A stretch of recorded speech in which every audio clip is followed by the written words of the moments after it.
All right, welcome and thank you so much for attending our webinar. This is the third of our China Research Trip webinar series. The fact that you guys are here just showing how invested you are in supporting our international students. So this trip, let me just give you a little bit of background. It took place in October 2016. Oasis invited a group of partner school educators for a one-week research trip to China. This trip features getting some first-hand cultural experience and the close examination of Chinese education system and pedagogy. So as a group, we sat in the classroom to observe different classes. We also joined students' extracurricular activities, talked to administrators, teachers, students, and their parents, and even gave a class to a full house of 50 students. The schools that we visited include a mix of middle schools and high schools, private and public, traditional ones, and some innovative ones. Our teachers came back with a lot of interesting findings and insights that we cannot wait to share with you. And hopefully that their sharing can be helpful for you guys that work directly with our Chinese international students. And today's topic is Lost in Translation, talking about the key classroom differences that educators on the U.S. side need to be aware of when we're welcoming students from China into their classrooms. And our presenters are Robert Mins and Catherine Cox. So I'll turn it over to them to do their self-introduction, and following their presentation, there will also be a Q&A section. Please feel free to write down your question, type it in, your question in the chat box on the right-hand side, the corner. There's the chat box, and we will read it out loud. So without further ado, let me turn the microphone to Robert and Catherine. Thanks, Ying. All right, welcome everybody. My name is Catherine Cox. I am a history teacher and an ELL instructor at Gaston Day School, which is just outside of Charlotte, North Carolina. We have about 20 students from China itself. So the majority of my day is spent working with kids. And I'm also in charge of coordinating them, helping them with those situations, academics, that sort of thing. Thank you. My name is Robert Mims. I work at Greensboro Day School. It's a K-12 independent school in Greensboro with roughly around 950 total students. In the upper school, we have around 330. And probably we have over 20 Oasis Chinese students here on campus, and we've developed that probably over the last 5 or 6 years. I teach global perspectives to 9th grade students. It's sort of a skill-based history class, and I also work with our global programs and organize about 6 domestic and international trips every year, and also coach and work with experiential education. So a lot of the students that I've taught probably in the last 4 or 5 years, and the students that have intrigued me most are students from China. And I think I can speak for Catherine that we really appreciated this opportunity that New Oasis provided us, and it gave us an opportunity to reflect on our practice and what we do in the classroom and better understand the perspective and frame of reference that I think Chinese students come to the United States with. And hopefully you're going to hear more about that today and have some great questions. So we wanted to start out with showing you our research questions. Part of this trip was that we had to come up with questions that we were looking, hoping to find answers for while we were in China. And so those are 3 of the questions that we're hoping we can at least give you some answers to, or at least give you other things to think about with in regard to those questions. So our 3 questions, Robert, you want to read? Well, yeah, I mean, before that, I think these are questions that we don't fully have the answers to. These are sort of working questions that within our practice we're still grappling with. So hopefully when you finish this, hearing this presentation, these are sort of starting points that you can think of yourself and take back to your colleagues. So, you know, how do instructional practices in the United States and China sort of reflect the different cultural differences within each country? And also broadly, like, what are the sort of social values that China has and the United States has that they project in their sort of education? And sort of what cultural and educational traits you know, do Chinese students maybe need to be better aware of to be more successful in U.S. classes?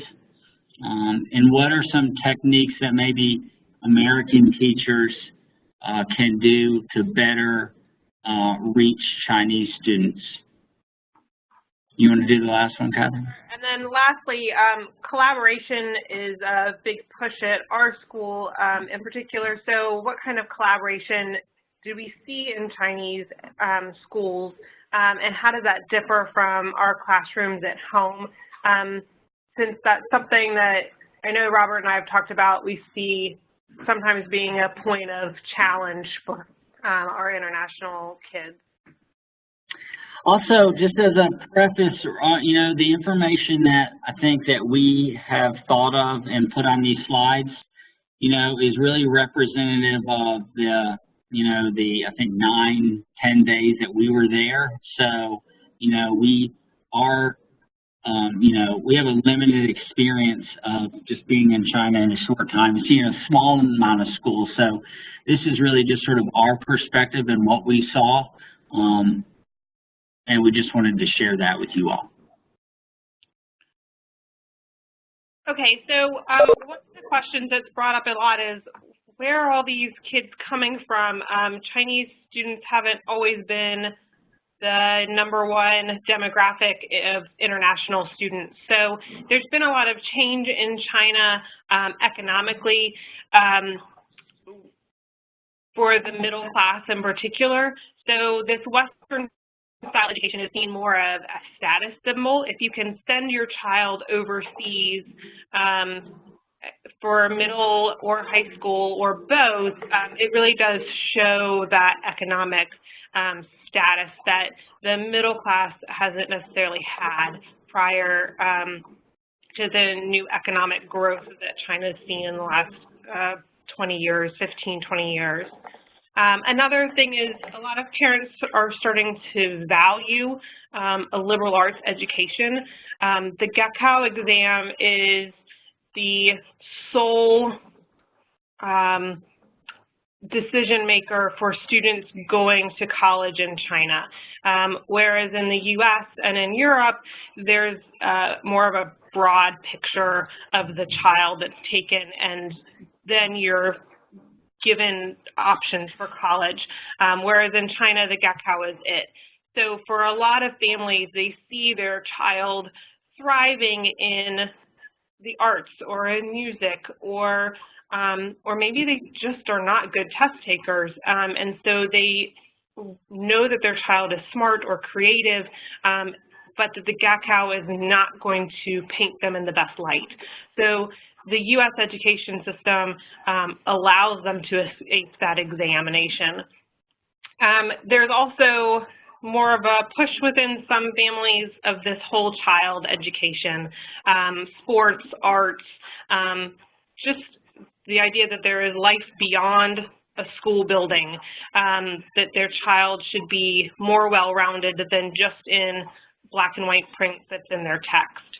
And there's also a push for kids to study in college in the U.S., and it is a lot easier for students who have spent their high school career to find acceptance into a U.S. university than to graduate from a high school in China and then come to a U.S. university. It puts them in a better position. So that's some of the reasons for our students coming and the amounts that we're seeing currently.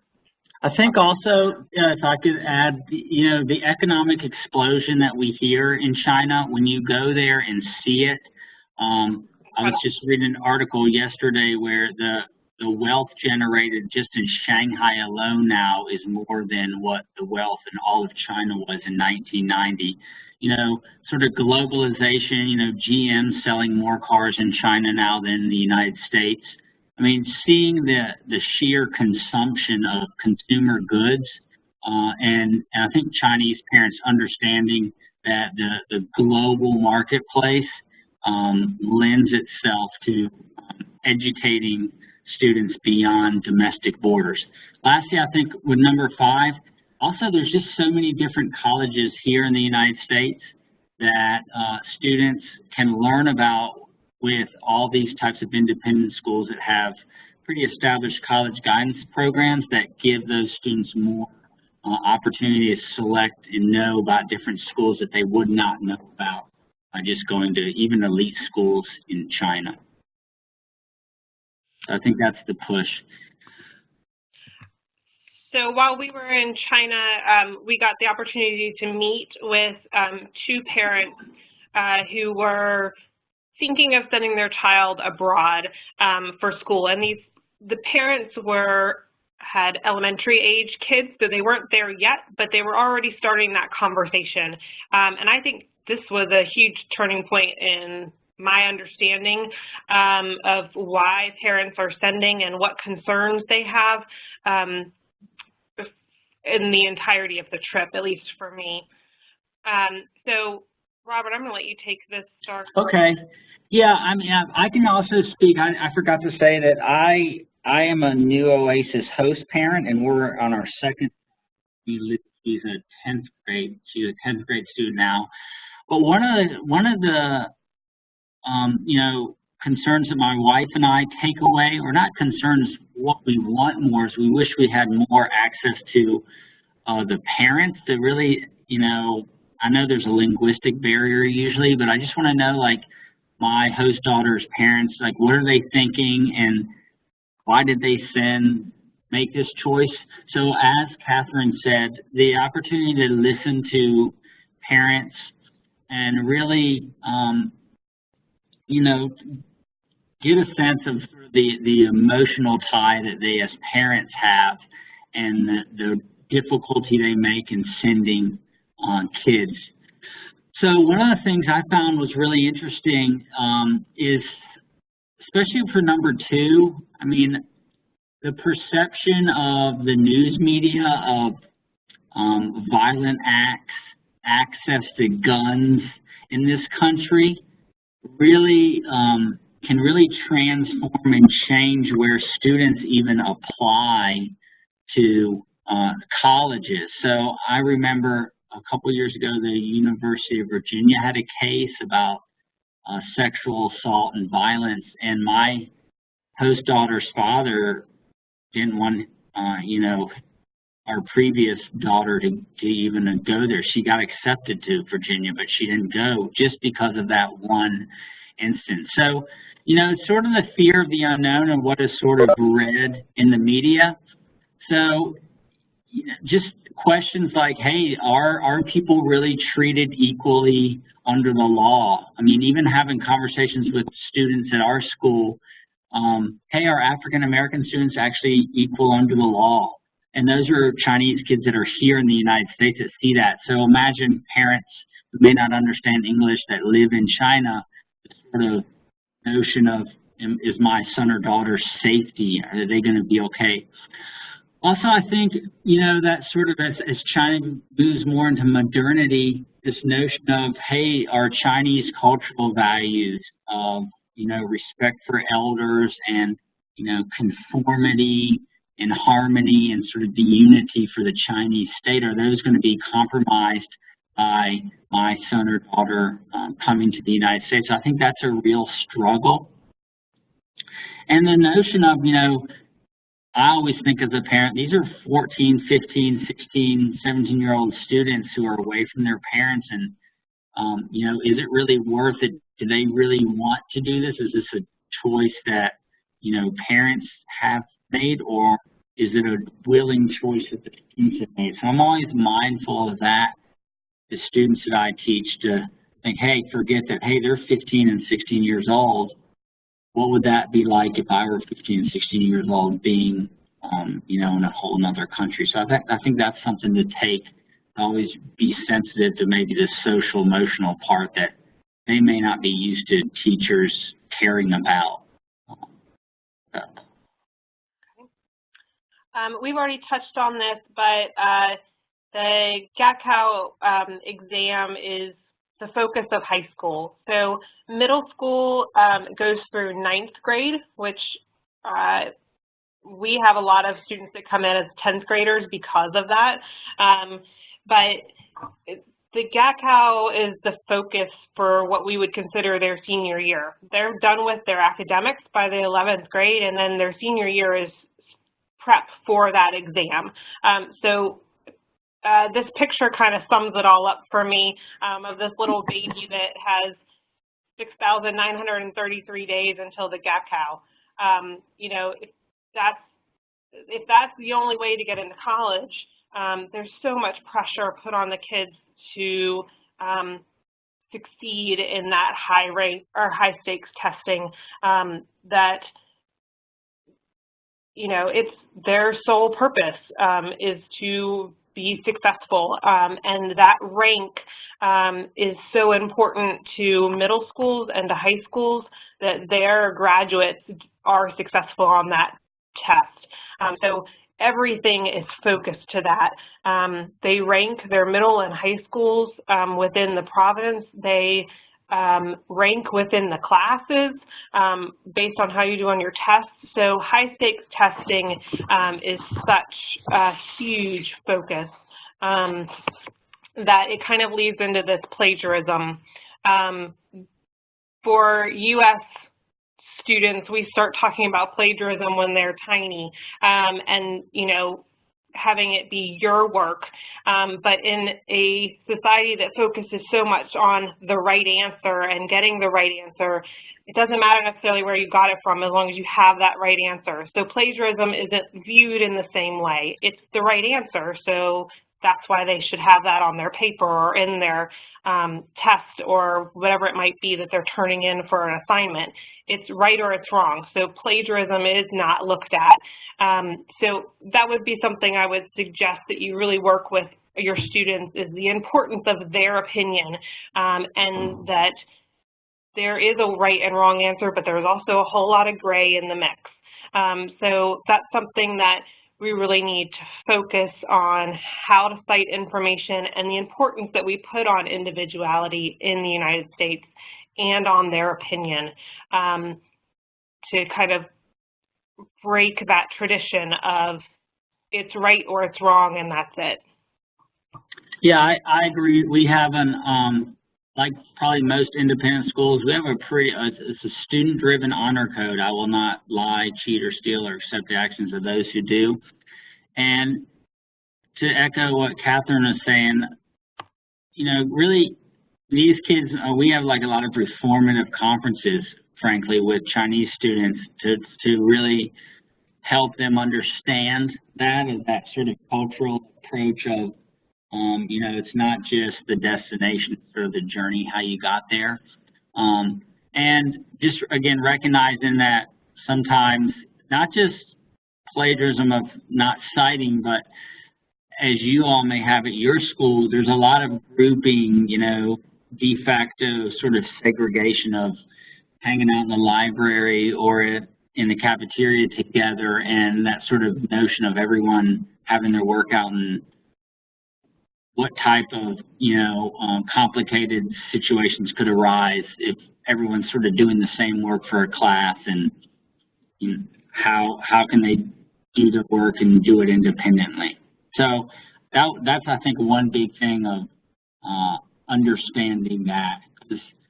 we start talking about the classrooms, the proximity within the rooms where we saw was really close, so really easy to sort of look at someone's paper. And I wonder how that's addressed in China. We didn't really get into that or know that. So these are just some pictures of the schools that we went to. As Ying said at the beginning, we visited private and public schools, middle and high schools. They are like college campuses, to be quite honest. I think Robert and I both were kind of floored by the campus itself. The art rooms are just immaculate. One school had a calligraphy room and a geography room, and they're massive schools. And they all have these. In the top left picture, there's a picture of the security to get in. And so every school has one of those buildings. And essentially it's a police station, but they're used to help get kids across the street, because when you have 2,500 to 7,500 kids in a school and everybody gets out at 4 o'clock, the massive amount of people leaving that building.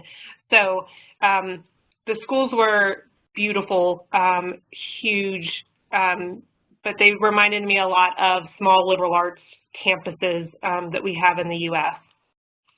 Yeah, also, I think that from my perspective, there's so many paradoxes of a controlled economy and then controlled political expression, then incredible like free markets and access to wealth, where you see like open, democratic, realistic, innovative. You know, I think from a Westerner, we maybe view parts of Chinese society to be closed and maybe not democratic. So there was a lot of buzzwords. Also, we don't have a picture of, but a few of the schools had literally opulent, maybe 500 to 1,000 square foot rooms just filled with trophies and decorations of all the awards that students and the school's been bestowed upon. And one of the teachers that took us in had never even been in there. So, you know, there's all that sort of image and how the school is doing in comparison to other schools is incredibly important for a school, and I took that from it also. Okay. So here are a couple pictures from classrooms. The top picture is a math class. They're middle school kids, and the bottom picture is another middle school classroom, and they're an English class. And we just gave you some stats about the size of most of the schools that we went to. Not all schools are that size, but those were the ones that we were in. Class sizes, every classroom that we went into, we counted. As teachers, we counted them because there's 45 to 55 kids in a classroom, and you can kind of tell they're all in 2-by-2 rows, and the rooms are just packed. All the classes are oriented in rows facing the teacher desk at the front. The students always stood to speak. There is not technology in the classrooms. The teachers all had kind of a projector with a computer, but there's no iPads, there's no cell phones, there's no laptops. It's pen and paper, and that's it. Teachers had a teacher workstation at the front of the room, but that was all there was as far as technology within the classroom. I think also what was really interesting, that top picture of the math class started usually with music, and the teacher would stand and just stare at the students, and then the students would all rise and greet the teacher and then sit down. And then the notion of not only speaking, standing up to speak, but the students would not sit down until there was like a hand gesture of sit down. So there was a lot of perceived also sort of physical control from a Western perspective in the context of like answering a question, that I found pretty interesting. We're going to talk more about that. Yeah, one other thing we noted was we were in a chemistry lab at one point in our week there, and the chemistry labs in our schools, everybody does the lab, everybody participates in the lab, and it's done as a skill to learn lab techniques, and that's not the case, at least for the chemistry class that we sat in, and it was done to show an example, but that was it. It was not, there was not a station where everybody was participating in it, so that frame of reference is also going to be different for our kids that we have coming to the U.S. Another thing I think with movement is that, and I think Catherine may have said this or may not have, that the kids stay in the class all day and the teachers move, and they're really with that person next to them for throughout the day. And a few students said that they are arranged in comparison to how well they're doing in the class. So, you know, maybe and that may go back again to that sort of hierarchy. I want to know where I stand, where, you know, if someone's not doing well, we would physically never show that in American classrooms of you're the best, you're the worst on a class level like this. Okay. The technology we already touched on, it's just really not evident that the kids have too much access. Robert and I taught a history class while we were in China to, 55 kids, the biggest classroom I've ever taught. And we were teaching about the Silk Road, and we took them to a computer lab to do that. We were having them do some research while we were working with them. But the computer lab, it seemed like it was a very big novelty to them. They knew how to get on the computer and research, obviously, but how to go about phrasing those research words, how to search for different things was a struggle for them. They wanted to type out the answer. We asked them what was a modern-day equivalent to the Silk Road was the question that was asked, and they typed that exact phrase into their search bar, hoping to get an exact answer to it. So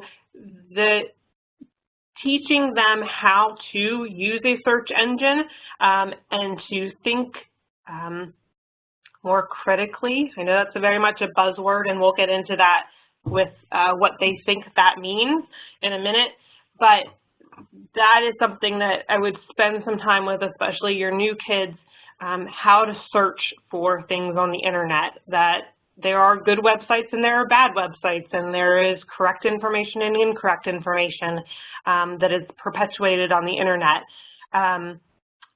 because the internet is very locked down within China. So information coming from different biases is not as evident as it is in American internet searching.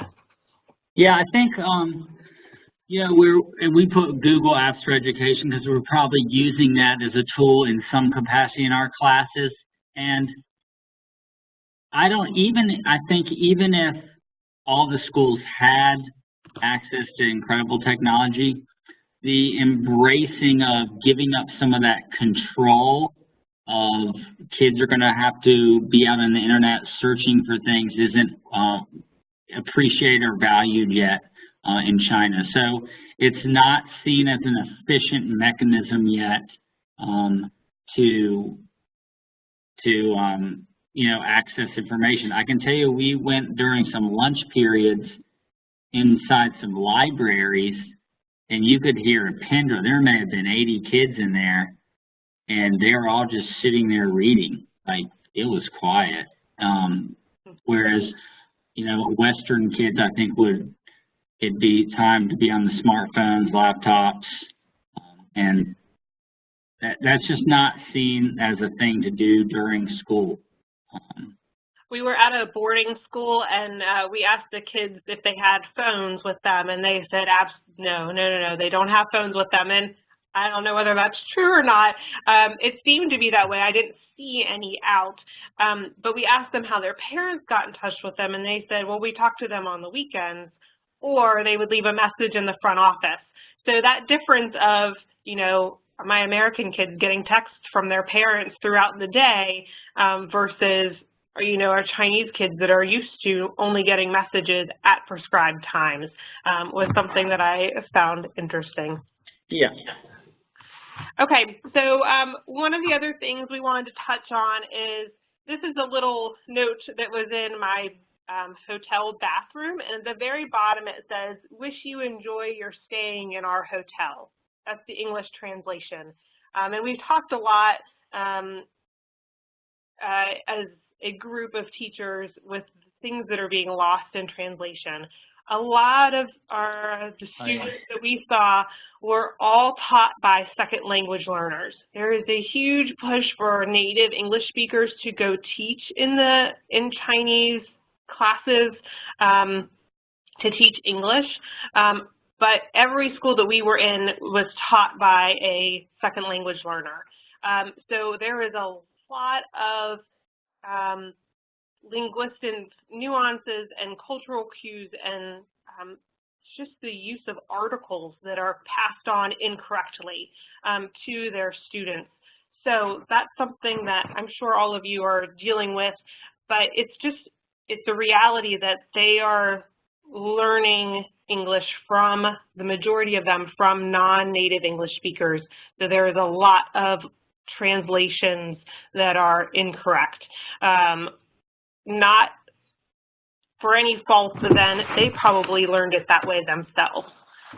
So that was something that we spent a lot of time talking as a team, that those language cues that we grew up with as native speakers that these kids just don't have, and it really does take them time to get to those. And that's something that you really do need to break down for the kids that are in your classes. I think also I have less experience with admissions than you, Catherine, but I know our school has really improved, along with new Oasis, of vetting students, and the TOEFL score really helps, is a fairly strong indicator, I think, of are the kids going to be able to manage their academic demands here? Like, is there a certain number? I think that every school has different numbers that they look for, obviously, but I think that whoever is doing your school interviews, it's really good to have some questions that you can work up that are not, they can't rehearse them. You know, asking about if they have a sibling, or, you know, if they've ever had a pet, or just different things that you might not rehearse is a good way to look for those linguistic cues that you are trying to note for that might be challenging for them if they don't already know them. So the other thing in the English classroom, there is a whole lot of repetition. We were going to show a video clip, but I don't think it's going to work. But they have, in all 4 schools that we went to, they all were using the same text, which I found very interesting. At independent schools, every school has a different textbook that they use, and different teachers like different types of sources. But at every school that we went to, they were using the same type of textbook, at least in their English classroom. And they did that text every which way and backwards. They repeated it. They read it back and forth to each other as a choral reading. They answered questions from it. They then got up in front of the class and acted it out together. So as far as getting outside of the text, that might be something that they've never had to do before. They can recite what is in that text forward and backwards and inside out, but outside of that context, we saw very little engagement besides what was written in their textbook. Yeah, I think we noticed, especially in the context of like locations. I remember they were doing sentences about like Australia and like Sydney Opera House and these sort of iconic places all around the world. And then we were assuming the teacher would say, okay, now what's a place that you would like to go to and why do you like it, and write that down. And she asked the kids to recite what she had said again. So again, in the context of, in my class, when I teach ninth grade, what's something, reflective writing, what's your opinion? Why do you like this? What's a statement that you read that you agree with the most and disagree with the most? Those are things that are very challenging, I've found, for the Chinese students I initially taught, and now I know why from seeing that. So in the context of, you may have kids that are really good at knowing facts and memorizing facts. I have Chinese students that can recite a poem after 2 nights and memorize it, and that's a skill set that's valued, but sort of the contextualizing or applying it and giving an example yourself is something that isn't valued yet in Chinese schools. Yep. So that's something to think about. Right. Another thing, the writing, their approach to writing is very different from our approach to writing. It's very circular with them. And oftentimes, some of the kids I asked when you started writing in English as far as papers go, that's not something that happens until 8th, maybe 9th grade. So if you ever had a child that has come to you and said, well, I've never written a paper before, that could indeed be true. So writing is very structured. You have your thesis statement and you have so many supporting details, and that kind of approach is very Western and very new to a lot of these kids. Okay, so Robert touched on this already about this kind of cohort identity, or the kids that kind of stick together. And one of the things that I took away from this was a group of kids that's in the picture that were together studying in between classes. They were working on memorizing a poem, I think, and the kid in the bottom gave us a reading, which was probably my highlight for that day. But the kids are in their classroom with that same group of students throughout middle school, and then they're reshuffled for high school, and then they're with that same group of kids throughout high school. So that kind of identity that forms in that classroom is really interesting.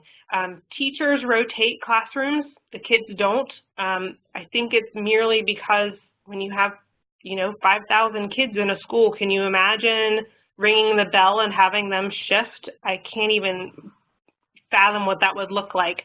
So they're in that classroom all day long with that same group of kids for 2-3 years.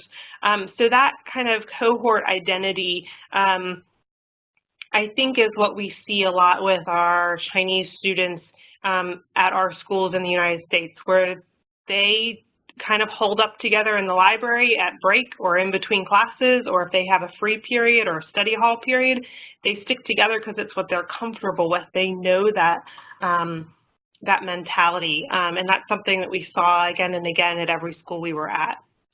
Also, yeah, it's 4:40 right now in North Carolina, and I can tell you if I walk to the library right now, our library is open until 6. There's probably 10 Chinese kids there, and that's just this notion of the school days are longer. So in China, so at 3 o'clock, they're usually going at it for another 3 hours, easy. So I think that's another important thing to think about. And also, I think, and we may talk about this, like just downtime, the notion of You know, there's a lot of kids that on the weekends are now, oh, I'm studying for the TOEFL exam. Like, it's never over in the sense of a lot of our kids go back to China and are taking more classes. It's, you know, we're generally in the West, it's like school's done for the day or school's done, it's a weekend, I can take 2 days off.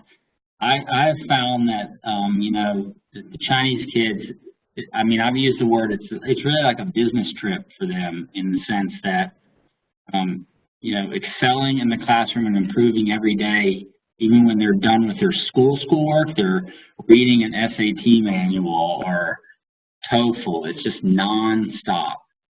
And for teachers like us to tell those kids, hey, put that down, go to the farmer's market with your host family, that's very foreign, I think, for Chinese kids to hear a teacher say that to them. Yeah, and I think that goes back to the idea of talking and teaching them about the value system within U.S. education, to be well-rounded as a student and be involved in extracurriculars is new for them. And so it's going to take them some time, and you're going to need to put you might need to put some firm parameters where they have to be involved in a theater production, or they have to be involved in a sports team or something, so that you learn that. Yeah, so what I did here, I always think about this with the kids I'm teaching, and it really made me think about this being in China, right? So, hey, this always fascinates me. What are the social institutions that countries have, and do they reflect the values? So, order, control, hierarchy, rank, meritocracy, moving up, I think is something that is generally valued. I think harmony, respect, those things are really important. And I just showed kids clips today of all these congressmen and women that are going back to their home districts now that are being, you know, barraged with do your job and repealing certain healthcare measures, and people are like up yelling, screaming, and the Chinese students today, you know, thought that looked very odd, this notion that you can get up and sort of yell at your elected official. So, you know, taking that sort of to the classroom, this is sort of what we saw, you know, teacher-centric.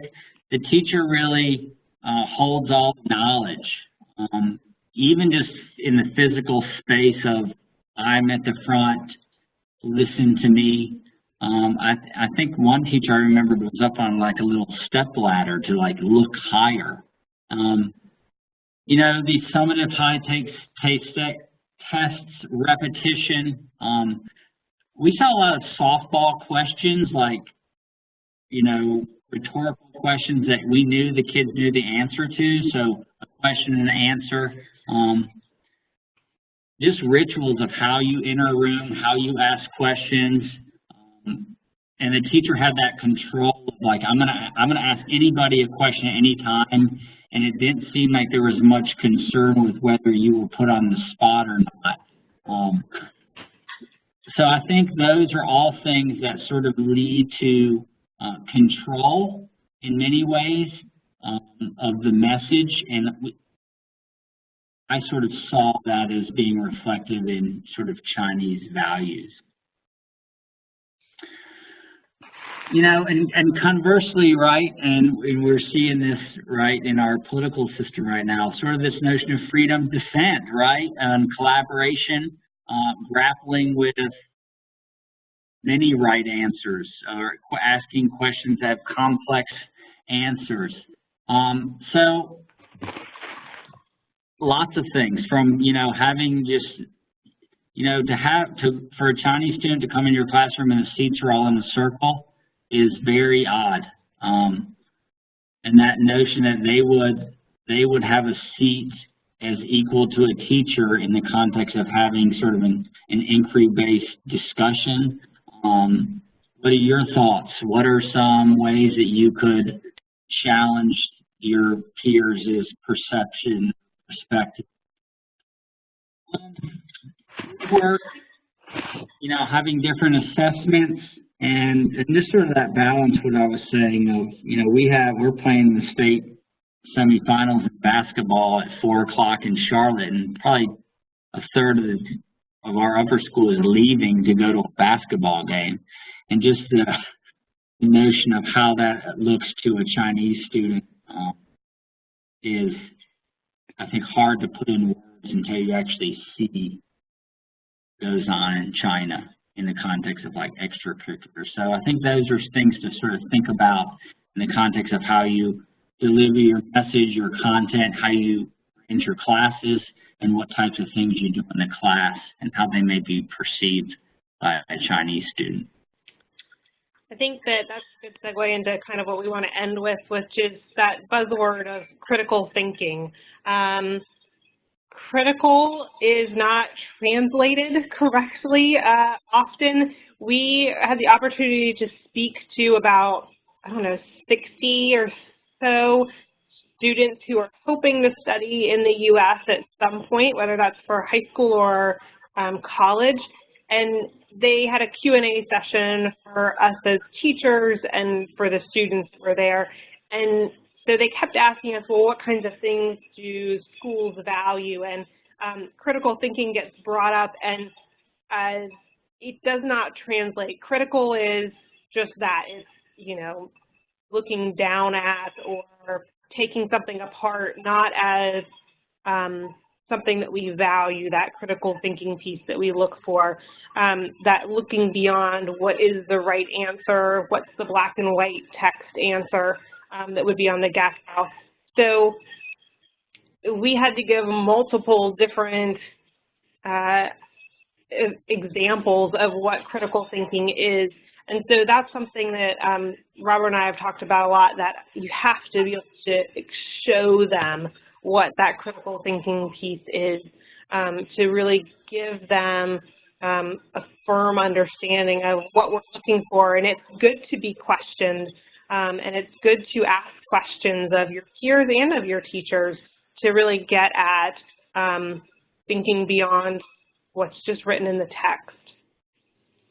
Yeah, I think, my 9th grade sort of skills-based global perspectives class, the kids are assessed more on the types of questions they ask than what the answer is. And again, that's speaking Greek, I think, to many Chinese students. So that's why I think, especially in the humanities, and making sure your institution has a support system to really help kids with sort of those types of sort of 21st century skills that are more evident, or the lack of having are exposed more in the humanities than in sort of the hard sciences and the math, where our kids, generally our Chinese students are doing really, really, really well in that, and they've never gotten an 84 on a paper because they've never really had a paper, or, encourage them to come talk to you. I think that's another sort of practice to think about. So the last thing we want to leave off with is some suggestions for you. Placement testing that's kind of a collaboration between, if you have an ELL instructor and the content teacher, so you can get at, well, they might have the math skills to be in AP Stats, but they don't have the English skills. And how can you figure that out when kids are that first week at school and you're still placing them into classes, rather than 6 months in when you're like, they really don't know how to do this. How can we help them? So making some type of placement testing where you have some conversations between your faculty. Discussion of plagiarism and the importance of your voice as a student. A good discussion about what honor code is and why we value that at a lot of our independent schools, why we have those, and what that really means, what that entails for them as students. They're all sitting at that library table and they all have out their physics work. What does that mean? And then just the value systems between American education, and how does that differ from home, and what does it mean to be an engaged learner? We want them to talk in class. We don't want them just to write down notes. as fast as they can and get everything the teacher has said, but to really take it in as an experience and get the most that they can out of this education.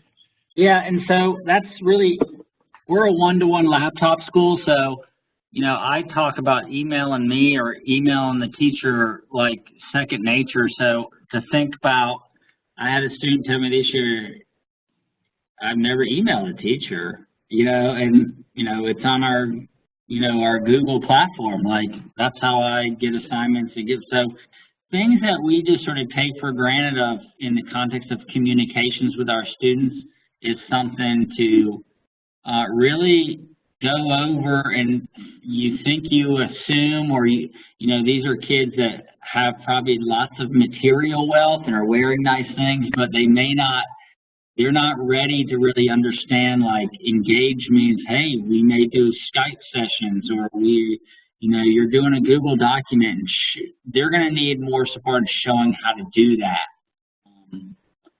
And they want to do well. They don't want to stand out. So I think having that support for just, hey, how do you buy things in the cafeteria? Where do you get books? I mean, we continue as a school to find areas that we need to support Chinese students on all the time, whether it's, hey, go, you know, here's our school psychologist if you're having social emotional problems, like, of really trying to think about, just when you think your institution's doing a great job, you can probably be doing better. I think that's all we have, but we'd like to take any questions that anybody has. We'll offer as much information as we have. Obviously, Robert and I are both teachers and had this great experience, but we might not have all the answers, but we can at least have a conversation. So I think you can type questions in the chat function. Or maybe Ian can just unmute everybody and we can see if anyone's left. Yeah, that's good too. Okay, I'll try to unmute everybody, and so whoever has a question, feel free to shout it out. So everybody's unmuted. I have a question. Can you hear me? Yes. This is Jennifer Smith. I'm from the Oakwood School in Greenville. One of the things that we struggle with the most is having those students who gather in the library together every day and eat lunch together every day. Trying to get them to assimilate more with American students. And it was interesting for me to hear that they're very familiar with just having that one little small group. So have you had success in kind of changing their mindset in branching off and not just having to stay with those Chinese individuals all throughout the day? I can say yes and no. The kids that I've had the most success with are the ones that get involved in something extracurricularly. I see them being able to branch out more. So we don't mandate it. I have talked about that, mandating them getting involved in something, but if you as an administration do that, that might be a really useful tool to help them break out. I would also suggest that they're still translating so much in their head. So for that little bit of time to at least talk about something that in their native language, and also just have a conversation about something that's going on in Wuxi or Qingdao or someplace else that their American peers might not know about. So I have a hesitation with saying, you know, you have to, but at the same time, I think that the more involved they are outside of the classroom, the easier that becomes. Yeah, I think also, you know, every school is trying to hold a high standard. You know, I think you can control what you can control. Speaking from experience of being an adult and living abroad, when I found people that spoke English, I wanted to be around them. So and we have like buddies and extracurricular kids, kids that are doing theater and kids that are in sports sometimes branch out. But, in the classroom, we're pretty intentional about making sure they're not in the same groups, but I know when you walk into the cafeteria and see 18 kids lined up in a long table, you wish it wouldn't be that way, but, I think maybe American kids do that in different ways also, so I wouldn't be so hard on yourself with that during informal times like that. I'd focus more on making sure teachers in the classroom, when they're doing work and things like that, are dividing kids up. Yeah, or if you have advisory groups, we try to divide them all up within their advisory groups.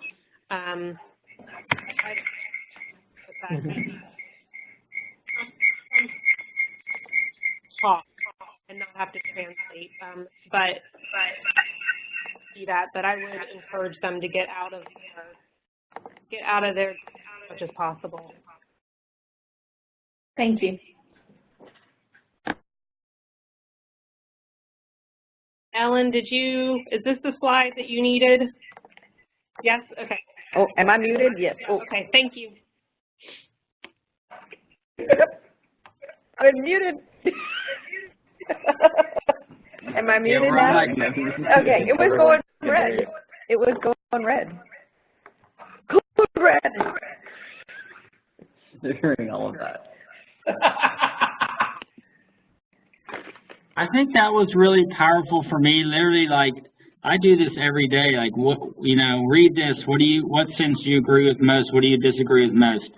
And now I really understand why, like, Chinese kids would look at me really funny like that, because that is just never asked. And you really have to model that.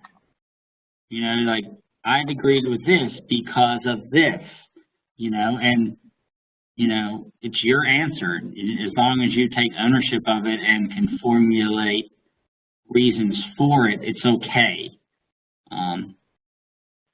But I think ultimately that's why the kids are here and the parents are here, and New Oasis has been doing a better job of really getting kids prepped to really understand and be aware of the differences. Right. Anything else? Any more questions? Feel free to unmute yourself by clicking the red button near the icon, near your icon, so that you can speak.